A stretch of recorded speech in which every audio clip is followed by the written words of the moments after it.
This is one of my favorite little corners of the garden right now, and let me tell you what's growing in it.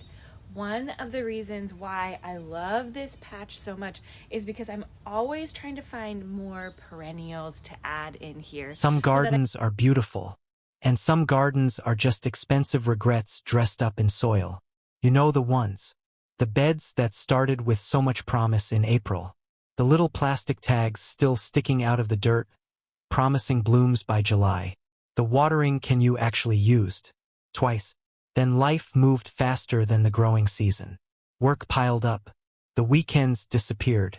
And somewhere between the chaos and the calendar, the garden just stopped being a priority. You walked past it every day. You told yourself you would get to it. You didn't. By August, half of it had given up. And honestly, so had you. That feeling is not laziness. That is what happens when someone plants the wrong things and expects miracles from a schedule that was never going to cooperate. The garden did not fail you. The plant list did. Here is what nobody talks about when they hand you a tray of pretty annuals at the garden center. Most of what is sold to beginners dies fast, needs constant attention, and blooms for about 3 weeks before it is finished. 3 weeks. And then you are standing in your yard in August wondering where all that color went and why you spent $100 chasing it. That is the trap. Buy, plant, forget, mourn, repeat. But there is another way to do this. A smarter way. A way that works for real people with real lives and real schedules that do not revolve around a watering calendar. There is a category of flower that most home gardeners overlook completely. They are not the flashiest things at the nursery. They are not always the ones with the biggest display tags or the prettiest packaging. But they do something that almost nothing else in the gardening world can match. They bloom, and keep blooming.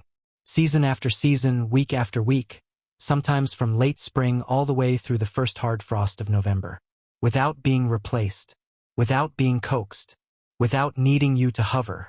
9 of them, specifically, are about to change the way you think about your garden entirely. Hi viewers, here is a quick question before we dive in.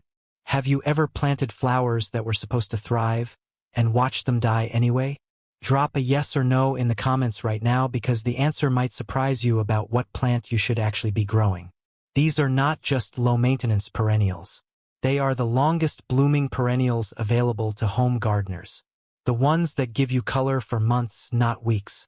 The ones that come back every year without being asked. The ones that make neighbors slow down in front of your yard and genuinely wonder what you are doing differently. And the answer, once you know it, is almost embarrassingly simple. Plant number 6 on this list bloomed so consistently in one gardener's yard that her neighbor thought she was out there swapping plants every few weeks to keep up the color. She was not. She had not touched that bed in almost a month. The flowers just kept going. That is not luck. That is the right plant doing exactly what it was built to do. And plant number 9. That one deserves its own conversation entirely.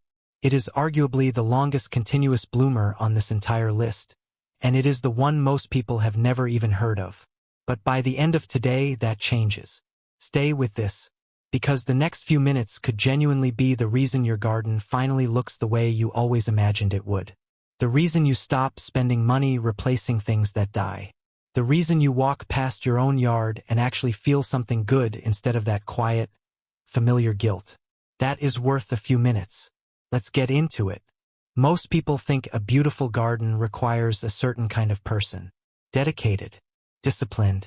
The type who wakes up early on Saturday mornings with a coffee in one hand and a trowel in the other. Genuinely excited about soil pH levels and fertilizer schedules. That is not most people. Most people want color. They want life in their yard. They want to pull into the driveway after a long week and see something beautiful waiting for them. They just do not want to earn it through suffering. And here is the truth that changes everything. You do not have to. The mistake was never the gardener. It was the plant list. Annualsti. They have to be replaced every single year. They bloom fast, burn out fast, and leave you starting over from scratch every spring with money leaving your wallet and hope leaving your chest. That cycle ends today. Perennials come back. They establish roots. They get stronger every year, not weaker. And the 9 on this list were chosen for one specific reason above all others. They bloom longer than almost anything else a home gardener can grow. Not for a few weeks, for months. Some of them from late spring all the way through November without a single break in color. That is not gardening on easy mode. That is gardening with a strategy. If this channel has not been on your radar yet, now is the time to change that. Hit subscribe right now because every single week there is content like this waiting. Plant lists, garden strategies, the kind of practical, no-nonsense advice that actually works for people with real lives. And stay through to the end of today's video because plant number 9 is the one most gardeners have never heard of, and it might be the longest continuous bloomer of everything covered here. Do not skip ahead. The order matters. Let's go. Our gardens are awash with color from spring bulbs and perennials, but come summer, things can get a little bare. First up, Coreopsis. And if the name is unfamiliar, the flower probably is not. Picture this. Bright golden yellow blooms, small and perfectly round, scattered across a plant like someone tossed handfuls of sunlight into the bed and walked away. That is Coreopsis. Cheerful does not even cover it. This plant radiates warmth in a way that makes an entire garden feel alive just by being in it. But here is where it earns its place on this list. Coreopsis blooms from late spring, and it does not stop. It keeps going through June, through July, through the brutal heat of August when most other plants are struggling just to survive. Pushes into September, into October. In many climates, it is still producing flowers when the first cold nights arrive in fall. That is not a few weeks of color. That is an entire growing season wrapped up in a single plant. And the care requirements? Almost insulting in how simple they are. Coreopsis prefers poor soil. Not rich, amended, carefully prepared soil. Poor soil. It handles drought without drama. It does not need fertilizing. Many modern varieties are self-cleaning, meaning the old spent blooms drop on their own without any deadheading required from the gardener. It just keeps cycling through flowers on its own schedule while the gardener does other things. Or nothing at all. It thrives in full sun and handles heat in a way that would stress most other flowering perennials. For zones, it is hardy in zones 4 through 9, making it accessible to the vast majority of home gardeners across the country. Plant it once. Watch it come back every year, larger and more floriferous than the season before. This is the foundation plant, the one that anchors a long blooming garden from the very first warm days of spring. Everything else builds from here. Speaking of building, the next plant does something Coreopsis does not. It blooms twice in a single season. 2 full flushes of color for almost no additional effort. And that changes the math entirely on what a garden can look like from May through October. Catmint, also known as Nepeta. And if there is one plant on this list that consistently surprises people the first time they grow it, this is the one. The look of catmint is soft, relaxed. It forms low, flowing mounds covered in small lavender blue flowers that seem to hover over the foliage like a light cloud. It has this effortless cottage garden quality that makes a space look designed without anyone actually designing it. Planted along a path, it spills gently over the edge. Planted in a border, it softens everything around it. It makes rigid, boxy garden beds suddenly look intentional and alive. It blooms heavily in spring. Then, with one simple cut, reducing the plant by roughly a third after that first flush finishes, it rebounds. Late summer arrives and catmint is back in full color again, as if the first bloom never happened. 2 seasons. 1 plant. 1 haircut. Catmint handles sun. It handles partial shade. It is drought-tolerant once established. It does not need fertilizing. Deer avoid it entirely because of the strong aromatic oils in the foliage. Butterflies and bees, on the other hand, are drawn to it constantly from the first bloom to the last. Hardy in zones 3 through 8, it is one of the most cold-tolerant plants on this entire list. Northern gardeners who struggle to find reliable, long-blooming perennials have a genuine answer here. Now, if catmint is the soft romantic of this list, the next plant is the architectural one. The one with structure and drama and a color so rich it stops people mid-sentence. Perennial salvia. Specifically, Salvia nemorosa. And the distinction matters because there are annual salvias sold everywhere that look similar but behave completely differently. The perennial variety is the one that earns a permanent place in the garden. The flower spikes on perennial salvia are upright, bold, and densely packed with tiny blooms in deep violet blue, rich purple, and soft pink depending on the variety chosen. There is something almost regal about the way it grows. Straight up, deliberate, unaffected by wind or heat or the general chaos of midsummer. It blooms in late spring through early summer. Cut it back after that first flush and it reblooms in late summer with the same intensity. For pollinators, it is essentially a 5-star destination. Bees cover it. Butterflies work it from top to bottom. Hummingbirds visit regularly. Deer and rabbits leave it completely alone. The aromatic foliage is unappealing to browsers, which means it survives in gardens where other plants get destroyed overnight. It wants full sun. It wants decent drainage. It genuinely does not want heavy fertilizing because too much nitrogen makes it floppy and reduces flower production. Lean conditions suit it perfectly. Hardy in zones 4 through 9, with a little winter mulch in zone 4 to protect the roots through the harshest cold. 3 plants in, all of them blooming across multiple months. All of them requiring almost nothing from the gardener once they are established. But the next 3 are where this list starts getting genuinely remarkable. Plant 4 blooms from midsummer through fall and then does something after it finishes that almost no other flowering perennial does. It feeds wildlife through the entire winter without anyone lifting a finger. And that detail alone makes it worth every inch of garden space it occupies. Black-eyed Susan. The name is familiar. The flower is everywhere. And that ubiquity is earned completely.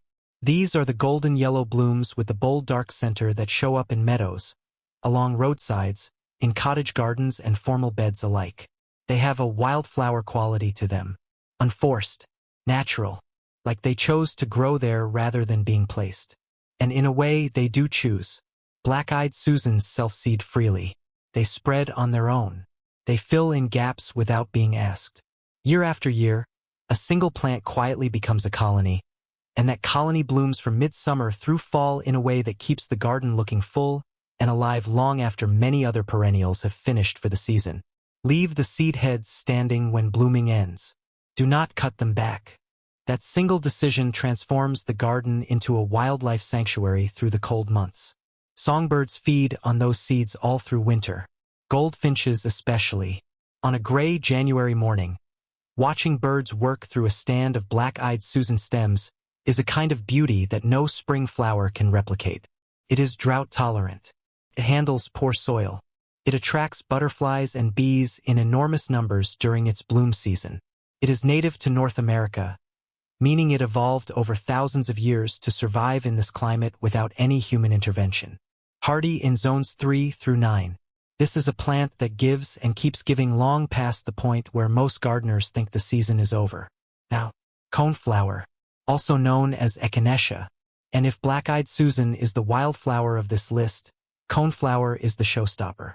The blooms are large, daisy-like, with reflexed petals that sweep back from a raised central cone, giving the flower a dramatic 3-dimensional look that smaller blooms simply cannot match. Purple is the classic color, but modern varieties have expanded into deep pink, warm orange, soft white, golden yellow, and rich red. There is a coneflower for every palette and every design intention.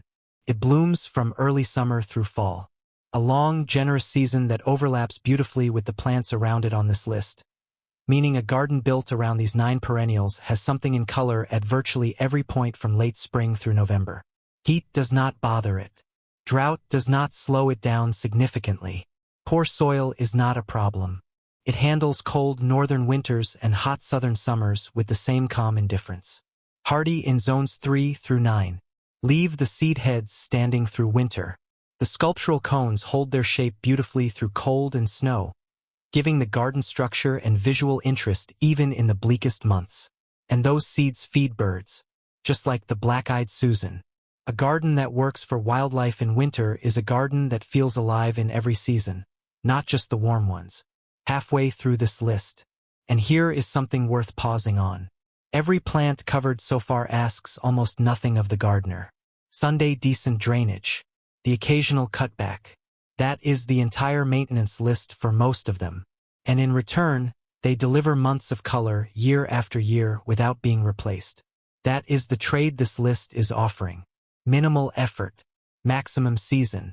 But plant number 6. This one catches people off guard every single time. It is not as well known as coneflower or black-eyed Susan. It does not have the brand recognition of lavender or salvia, but it blooms so consistently, for so long, that one gardener's neighbor genuinely believed she was out there replacing plants every few weeks just to maintain that level of color in her beds. She was not. She had not been outside in close to a month. The plant was doing it entirely on its own. Gaura, sometimes called whirling butterflies. And once that name is heard, the flower makes complete sense. The blooms are small and delicate, white fading to soft pink at the edges, and they sit at the ends of long, slender, arching stems that move constantly in even the lightest breeze. The effect is extraordinary. It looks less like a plant and more like a swarm of butterflies hovering just above the foliage, never quite landing, always in gentle motion. Light catches the flowers differently at every hour of the day. Morning light makes them glow. Evening light turns them luminous. And it blooms from late spring, through summer, through fall, all the way to the first hard frost. That is not a typo. Gaura is one of the single longest continuous bloomers in the perennial world. No significant breaks. No long resting periods between flushes. Just consistent, graceful, beautiful flower production from one end of the growing season to the other. It wants full sun. It wants well-draining soil. It is extremely drought-tolerant once established, with a deep taproot that reaches down for moisture long after the surface soil has dried completely. It does not want heavy fertilizing. It does not want wet feet. What it wants, essentially, is to be left alone to do the thing it does better than almost any other perennial on a plant-by-plant bloom time comparison. Hardy in zones 5 through 9. In zone 5, a layer of mulch over the root zone in late fall helps it come back reliably in spring. In zones 6 and warmer, it requires almost no winter protection at all. This is the plant that made that neighbor ask questions. This is the plant that looks like effort without being effort. That combination is rare, and it earns its place near the top of any long-blooming perennial list without argument. Now, plant 7. Tall, airy, almost transparent in the way it grows, and it blooms from summer straight through frost in a color so vivid it looks almost artificial against a clear blue sky. Verbena bonariensis. Tall verbena. And it does something visually that most plants cannot. The stems grow tall and slender, sometimes reaching 4 feet, with almost no foliage along the way. At the top, clusters of tiny vivid purple flowers appear, densely packed and intensely colored. The effect in a garden bed is a kind of layered transparency. Other plants are visible through the stems. The purple clusters float above everything else. It creates depth and dimension in a planting without taking up visual weight at ground level. From summer through hard frost, those purple clusters keep coming. Butterflies find it irresistible. It is one of the highest traffic plants for pollinators in any garden where it grows. It self-seeds freely, which means once it is established in a garden, it tends to return on its own in nearby spots, slowly naturalizing in the best possible way. It is hardy in zones 7 through 11 as a true perennial. In colder zones it is treated as an annual, but it self-seeds so reliably that it effectively functions as a perennial in many zone 5 and 6 gardens as well, returning from dropped seed even when the parent plant does not survive the winter. Easy, striking, generous with its bloom time, and it makes everything planted around it look better simply by being there. But plant 8 is the one that feels most like home. Classic, clean, impossibly cheerful, and tougher than its appearance suggests by a wide margin. Shasta daisy, white petals, bright yellow center, the flower that shows up in every childhood memory of a summer garden and earns that nostalgia every single season. There is a reason this flower has been in cultivation for over a century and shows no sign of losing its place in the hearts of gardeners. It is beautiful in the most uncomplicated, straightforward way. It does not ask to be looked at from a specific angle or in a specific light. It is just bright and happy and exactly what a summer garden should feel like. It blooms from early summer through early fall. Deadhead the spent flowers regularly, and the bloom time extends even further, the plant continuing to push new buds for weeks beyond what a neglected plant would manage.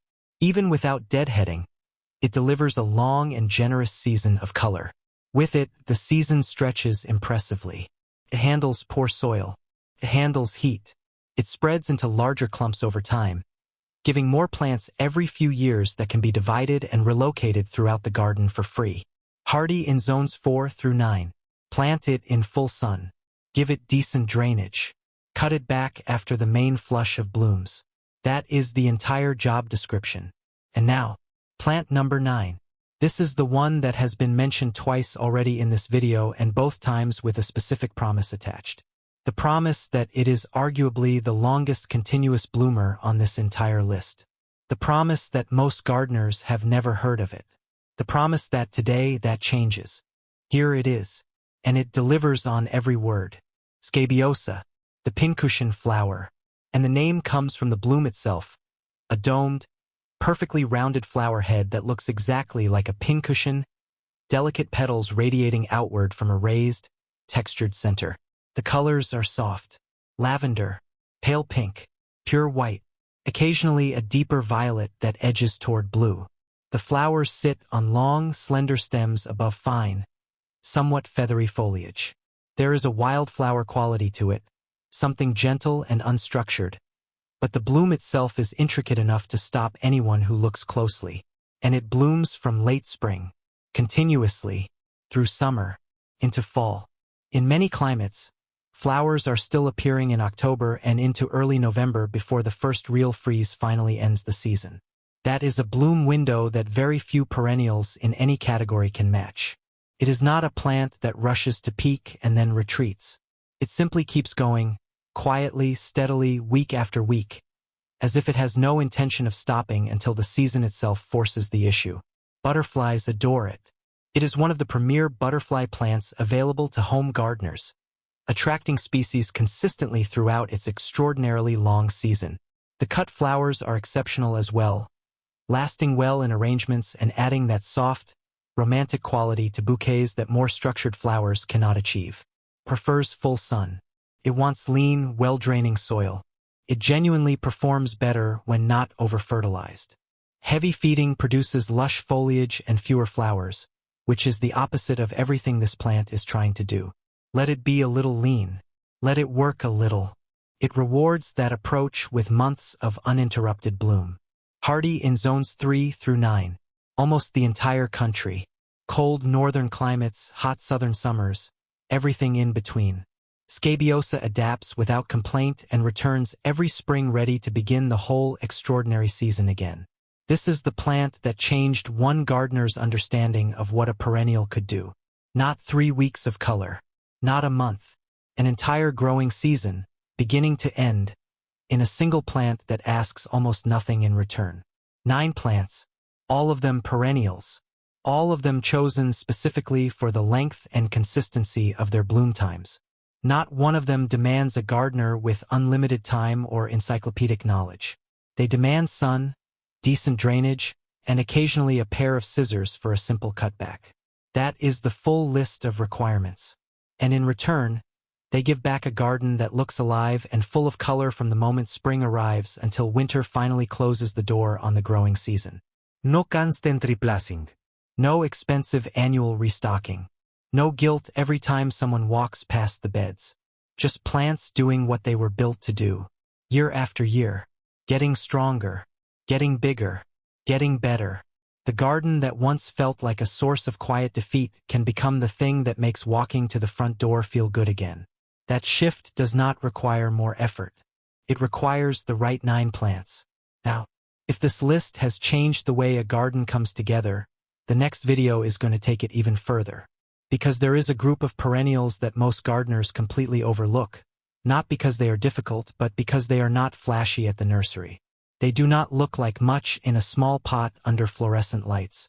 But planted in the ground and given one full season to establish, They become the backbone of a garden that looks professionally designed without a single professional ever being involved. One of them spreads into a ground cover so dense it eliminates weeding almost entirely in any bed it occupies. Another one holds its structure through winter so perfectly that the garden looks intentional even in January. And a third one, the one that will close that video, blooms in a color combination so unexpected that it tends to stop people mid-conversation when they see it for the first time. That video is already waiting. Do not miss it.